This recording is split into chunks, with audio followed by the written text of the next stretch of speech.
Your tooth is throbbing at 2 in the morning and no painkiller seems strong enough to touch it.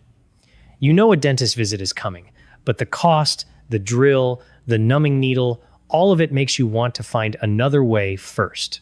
What if the ingredients sitting in your kitchen right now could actually calm that pain and slow the damage before it gets worse?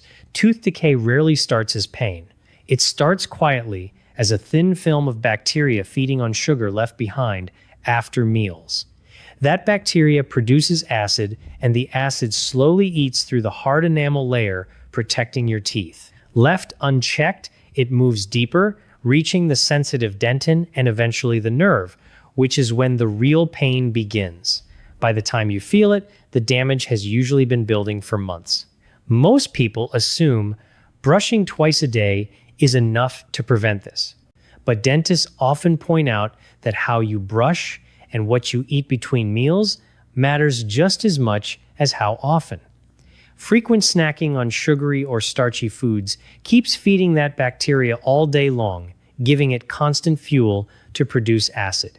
This is one of the biggest reasons cavities form even in people who brush regularly. The good news is that certain natural ingredients have real, documented properties that can help manage this process, ease discomfort, and support healthier gums, especially when used alongside proper dental care rather than as a replacement for it.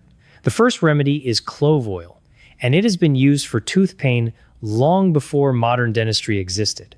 Clove contains a compound called eugenol, which has natural numbing and antibacterial effects. To use it, dip a clean cotton swab into a small amount of clove oil and apply it directly to the painful tooth or the surrounding gum. Leave it in place for about 15 to 20 minutes before rinsing with lukewarm water. Within minutes, most people notice the sharp pain beginning to dull.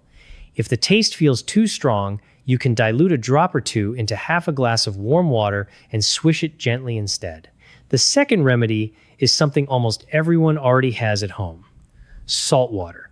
This isn't just an old habit passed down through generations. It has genuine antiseptic value. Dissolve half a teaspoon of salt into a glass of warm water and swish it around your mouth for about 30 seconds before spitting it out. The salt draws water out of bacterial cells through osmosis, which weakens and eventually kills them. It also helps balance the pH inside your mouth, making it harder for acid-producing bacteria to thrive while reducing gum swelling at the same time. Doing this 3 to 4 times a day, especially after meals, can noticeably calm irritated gums within a couple of days.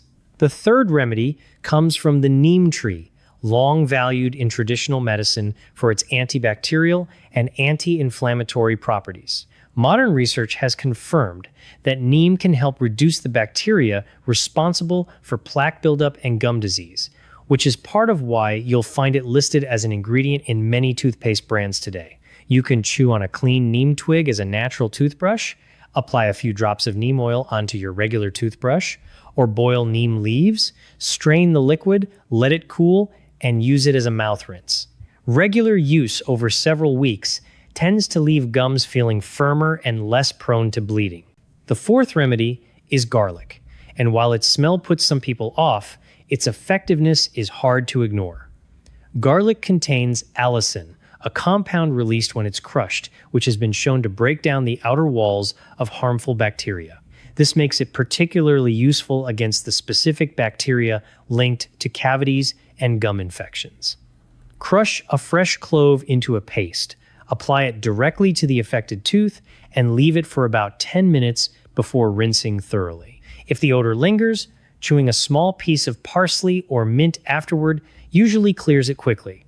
It's worth being honest about what these remedies can and cannot do. They can ease pain, reduce bacterial growth, and support healthier gums.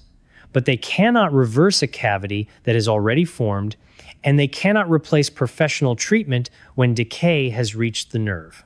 If pain persists beyond a few days, or if you notice swelling in your face, a fever, or a foul taste that won't go away, that's your body telling you the infection has moved beyond what home care alone can manage. At that point, seeing a dentist isn't optional. It's necessary to prevent the problem from spreading further.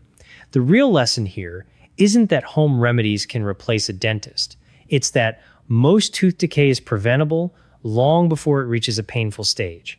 And the choices you make daily, what you eat, how often you clean your teeth, and how quickly you respond to early warning signs decide which path your teeth take. These remedies work best as part of that daily care, not as a last-minute rescue.